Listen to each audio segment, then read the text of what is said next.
Morning friends, எல்லாரும் எப்படி இருக்கீங்க? நம்மளோட லாஸ்ட் வீடியோல உங்களுக்கு ஞாபகம் இருக்கும்னு நினைக்கிறேன். இந்த ஏப்ரன் எவ்வளவு கரையாச்சு. இப்போ பாருங்க, புதுசு மாதிரி இருக்கு. Thanks to surf XL quick wash. இப்போ நம்ம மறுபடியும் குக்கிங் பண்ணலாமா? இன்னைக்கு பசங்களோட லாஸ்ட் டே ஆஃப் ஸ்கூலுங்க. நம்ம லாஸ்ட் லஞ்ச் பாக்ஸ் பேக் பண்ண போறோம். இன்னைக்கு நான் லஞ்ச் பாக்ஸ்க்கு அவங்களோட favourite beetroot chapati with fried potato கறி தான் பண்ண போறேன். ஸோ வாங்க குக் பண்ணலாம். இன்னைக்கு நம்ம பீட்ரூட் சப்பாத்தி ஃபர்ஸ்ட் ரெடி பண்ணிடலாங்க. அதுக்கு பீட்ரூட்டை தோல் நீக்கி குட்டி குட்டியா கட் பண்ணி பிளெண்டர்ல எடுத்து அரைக்க போறோம்.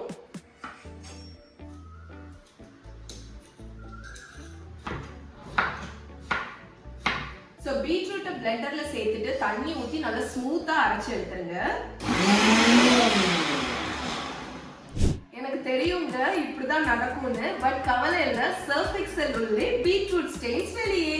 ஸோ இப்போ வந்து நம்ம பீட்ரூட் சப்பாத்தி டோ பண்ணிடலாம். ஃபர்ஸ்ட் கோதுமை மாவை ஒரு பவுல்ல எடுத்துக்கோங்க. இப்போ வந்து தேவையான அளவு உப்பு ஆட் பண்ணிக்கோங்க. இப்போ நம்ம அரைச்சு வச்சிருக்கிற இந்த பீட்ரூட் பியூரையை ஆட் பண்ணிடலாம்.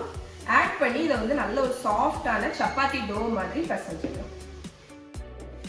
நல்ல பீட்ரூட் பியூரை ஆட் பண்ணதுக்கு அப்புறம் ஒரு சாஃப்டான சப்பாத்தி டோ மாதிரி நல்லா நீட் பண்ணிடுங்க. அவ்வளோதாங்க, நம்மளோட சப்பாத்தி டோ ரெடி ஆயிடுச்சு. இப்போ இது கொஞ்ச நேரம் ஊறட்டும். நம்ம அதுக்கடையில ஃப்ரைட் பொட்டேட்டோ கறி ரெடி பண்ணிடலாம். இப்போ நம்ம ஃப்ரைட் பொட்டேட்டோ கறி பண்ணிடலாம். அதுக்கு தேவையான இன்கிரீடியன்ஸ் எல்லாமே நான் எடுத்து வச்சுட்டேங்க. நான் இங்க என்ன பண்ணியிருக்கேன்னா, உருளைக்கிழங்க உப்பு சேர்த்து பாயில் பண்ணி வச்சிருக்கேன். ஸோ இந்த வேக வச்ச உருளைக்கிழங்க எண்ணெயில போட்டு ஃப்ரை பண்ணி எடுத்துருவோம். நல்லா கோல்டன் ஆகிற வரைக்கும் ஃப்ரை பண்ணிடுவோம்.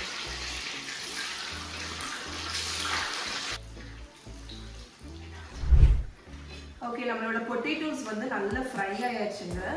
ஸோ இப்போ இதை வந்து ஒரு பவுலில் மாற்றிட்டு இந்த மிச்சம் உள்ளதையும் ஃப்ரை பண்ணிவிட்டு நெக்ஸ்ட் கறி பண்ணிடலாம். நம்மளோட ஃப்ரைட் பொட்டேட்டோ கறி பண்ணுறதுக்கு ஒரு பிளெண்டர் ஜாரில் நம்ம இங்கே கட் பண்ணி வச்சுருக்கிற வெங்காயம் அண்ட் தக்காளி ரெண்டுத்தையுமே ஆட் பண்ணிடலாம். ஆட் பண்ணி இதை நல்லா ஸ்மூத்தாக அரைச்சிடுவோம். நம்மளோட ஆனியன் அண்ட் டொமேட்டோ பியூரே வந்து ரெடி ஆயிடுச்சு. இப்போ கிரேவி பண்ணிடலாம். இப்போ நம்ம கிரேவி பண்ணிடலாம். அதுக்கு ஒரு பேன்ல ஆயில் ஹீட் பண்ணியிருக்கேன். நம்ம அரைச்சி வச்சிருக்கிற வெங்காயம் தக்காளி விழுது இதில் ஆட் பண்ண போகிறோம். ஸோ இங்கே பாருங்க, எனக்கு தெரியும் இப்படி நடக்கும் அப்படின்னு, பட் கவலை இல்லை. ஏன்னா சர்ஃப் எக்ஸல் உள்ளே தக்காளி ஸ்டெயின்ஸ் வெளியே. ஸோ நம்ம ஆனியன் தக்காளி ஆட் பண்ணியாச்சுங்க. இப்போ இது வந்து ஒரு 5-6 நிமிஷம் இது குக் ஆகட்டும். அந்த பச்சை ஸ்மெல் போகணும். அதுக்கப்புறம் நம்ம மற்றதெல்லாம் ஆட் பண்ணிடலாம். ஸோ இது குக் ஆனதுக்கப்புறம் எப்படி இருக்குன்னு பார்க்கலாம். ஸோ நம்மளோட மாவு நல்லா ஊறிடுச்சு.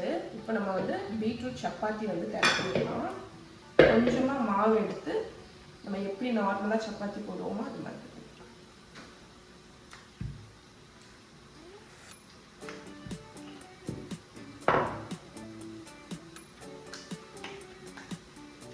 இப்போ நம்ம சப்பாத்தியை குக் பண்ணிடலாம். நல்லா இந்த பக்கம் ஒரு 30 செகண்ட்ஸ் குக் ஆனோன்னா திருப்பி போட்டு நம்ம குக் பண்ணிடலாம்.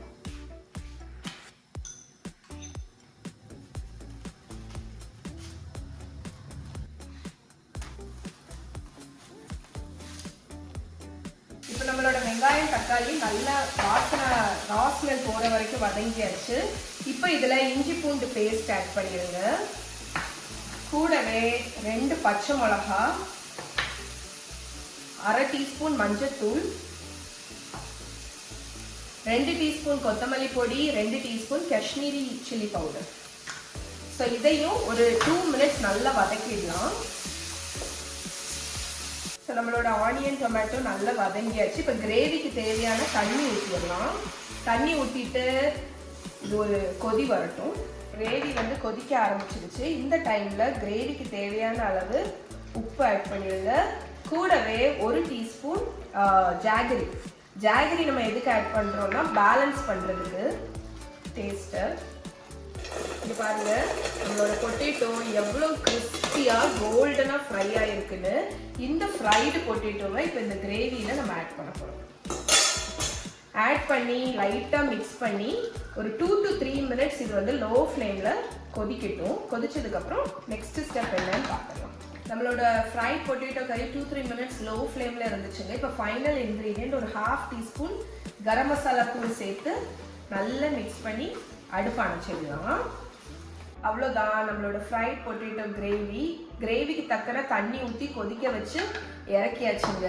இப்போ இதோட ஃபைனல் டச் ஒரு டேபிள் ஸ்பூன் நெய் வந்து இந்த பேன்ல ஹீட் பண்ணியிருக்கேன். இது நல்ல ஹீட் ஆகட்டும். நம்மளோட நெய் நல்லா ஹாட் ஆயிடுச்சுங்க. இதுல ஜீரகம் போட்டுக்கோங்க. ஒரு டீஸ்பூன் ஜீரகம். ஜீரகம் பொரிஞ்ச உடனே இதை அப்படியே மேலே வச்சுருங்க. அவ்வளோதான், நம்மளோட ஃப்ரைடு பொட்டேட்டோ கிரேவி ரெடி. நம்மளோட சாஃப்டான பீட்ரூட் சப்பாத்தி ரெடி ஆயிடுச்சு. இங்க நம்மளோட கிரேவி கொதிச்சிட்டு இருக்கு. இன்னைக்கு நம்ம கொஞ்சம் நிறையவே தான் குக் பண்ணிருக்கோம். அதை உங்களுக்கு என்னோட ஏப்ரனை பார்த்தாலே தெரியுங்க. ஓகே ஃப்ரெண்ட்ஸ், ஸோ நம்மளோட fried potato gravy ready, chapati ready, கொஞ்சம் ஃப்ரூட்ஸ் அண்ட் வெஜிடபிள்ஸ் வந்து கட் பண்ணியிருக்கேன். நம்மளோட லாஸ்ட் லஞ்ச் பாக்ஸ் வந்து நம்மளோட லாஸ்ட் டே ஆஃப் ஸ்கூலுக்குள்ள லஞ்ச் பாக்ஸை பேக் பண்ணிடலாம். ஸோ இந்த கண்டெய்னர்ல நம்மளோட ஃப்ரைடு பொட்டேட்டோ கிரேவி அதை ஆட் பண்ணிடலாம். ஸோ இது வந்து என்னோட பசங்களோட ஃபேவரட் கிரேவி. இதில் வைக்கும்போது உங்களுக்கு ஹாட்டாகவே இருக்கும். அதுக்கப்புறமா நம்மளோட சாஃப்டான பீட்ரூட் சப்பாத்தி அதுவும் வச்சாச்சு. இப்போ ஃப்ரூட்ஸுக்கு நான் மினி ஆரஞ்சஸ் வச்சுருக்கேன், அதை கட் பண்ணி வச்சிடலாம். அண்ட் 2 டொமேட்டோ, ஒரு பீஸ் லெமன். அவ்வளோதான் ஃப்ரெண்ட்ஸ். ஓகே, நம்மளோட ஹெல்தி லஞ்ச் பாக்ஸ் பேக் பண்ணியாச்சு. சூப்பராக குக் பண்ணி முடிச்சாச்சு. பசங்களுக்கு ரொம்ப பிடிச்சிருந்துச்சு, சூப்பராக இருக்குன்னு சொன்னாங்க. என்னோட ஏப்ரனையும் பாருங்க, புதுசு மாதிரி ஆயிடுச்சுங்க. என்னோட அடுத்த குக்கிங்க்கு ரெடி ஆயிடுச்சு. சர்ஃப் எக்ஸல் உள்ளே, ஃபுட் ஸ்டேட்ஸ் வெளியே.